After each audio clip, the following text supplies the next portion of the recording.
A1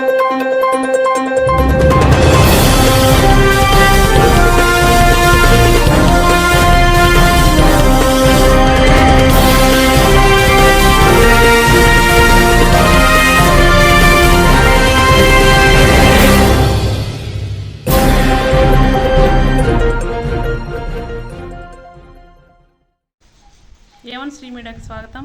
ప్రతిక్షణం సామాన్యుల పక్షం. నేటి వార్తా విశేషాలు. వివిధ పార్టీలు చేపట్టిన ఎన్నికల ప్రచారం రోజు రోజుకు వేడెక్కుతున్నది. శ్రీ సత్యసాయి జిల్లా పుట్టపర్తి నియోజకవర్గం తెలుగుదేశం ఎమ్మెల్యే అభ్యర్థి పల్లె సింధూరారెడ్డి ప్రచారం శివంగిలా దూసుకుపోతున్నది.